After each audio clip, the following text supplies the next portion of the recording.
নমস্কার, সুপ্রভাত। খবর দিনভর নিয়ে আপনাদের সঙ্গে রয়েছে আমি জুনেলা। শীতের উত্তর রাজনীতিতে গরম। আজই উত্তরবঙ্গে মমতা বন্দ্যোপাধ্যায়। সোমবার থেকে উত্তরবঙ্গের 5টি জেলায় একাধিক কর্মসূচি রয়েছে মমতার। আর আজই জলপাইগুড়ি থেকে ফের শুরু হচ্ছে রাহুল গান্ধীর ন্যায় যাত্রা।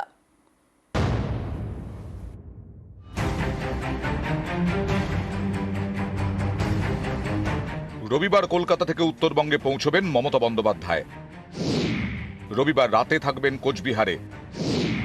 সোমবার যোগ দেবেন রাজবংশীদের একটি অনুষ্ঠানে। পরে শিলিগুড়িতে পাট্টা প্রদান অনুষ্ঠানে যোগ দেবেন। মঙ্গলবার সকালে রায়গঞ্জে প্রশাসনিক সভা মমতার। সেদিনই বিকেলে প্রশাসনিক সভা করবেন বালুরঘাটে। বুধবার সকালে প্রশাসনিক সভা করবেন মালদায়। বিকেলে বহরমপুরে করবেন প্রশাসনিক সভা। পরের দিন নদিয়ার শান্তিপুরে প্রশাসনিক সভা মমতার। 5 দিনের সফরে উত্তর থেকে দক্ষিণ 7 জেলা চষে বেড়াবেন মমতা বন্দ্যোপাধ্যায়। এর মধ্যে 19 লোকসভা ভোট থেকেই উত্তরবঙ্গে পদ্মের উত্থান। 19 লোকসভা ভোটে উত্তরবঙ্গের 8টির মধ্যে 7টি আসন ছিনিয়ে নেয় বিজেপি।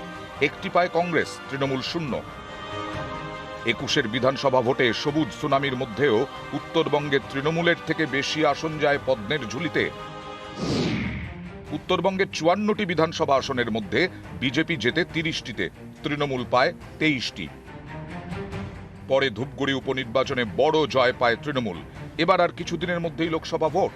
উত্তর থেকে পদ্মকে সাফ করতে মরিয়া ঘাসফুল। তৃণমূলের নজর উত্তরে। এই উত্তরবঙ্গে রাজবংশী, কামতাপুরীর মতো জনজাতির ভোট বড় ফ্যাক্টর। কোচবিহার লোকসভায় ফ্যাক্টর রাজবংশী ভোট। এর প্রভাব আছে উত্তর দিনাজপুরের রায়গঞ্জ লোকসভা আসনেও। 2 লোকসভা আসনই 2019-এ জিতে নেয় বিজেপি।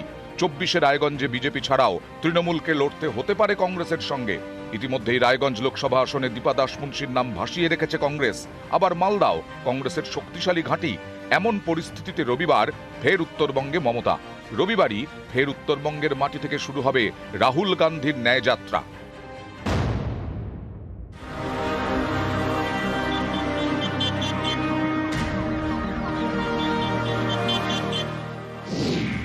রবিবার দুপুরে জলপাইগুড়িতে পদযাত্রা রাহুলের।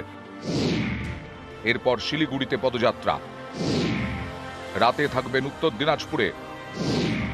সোমবার চোপড়া থেকে গাড়িতে যাবেন 12 কিলোমিটার। তারপর বাসে প্রায় 50 কিলোমিটার পথ যাত্রা করে বাংলা বিহার সীমানা কিষানগঞ্জে পৌঁছবেন। এভাবেই বাংলা থেকে বিহারে ঢুকবে রাহুলের ন্যায় যাত্রা।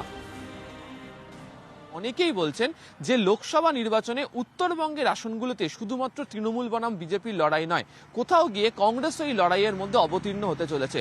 ফলে সেক্ষেত্রে দাঁড়িয়ে পরিষেবা প্রদানের মতো অনুষ্ঠানকে ঘিরে আসলে মানুষের পাশে আছে এই বার্তা দেওয়ার ক্ষেত্রে তৃণমূল কংগ্রেস কতটা সফল হতে পারে তার উপরই নির্ভর করে থাকবে ভোট জয়ের অঙ্ক। ক্যামেরায় শুভেন্দু চট্টোপাধ্যায়, সুব্রত জানার সাথে আবির ঘোষাল ও ইরন রায়বর্মন, নিউজ 18 বাংলা, শিলিগুড়ি।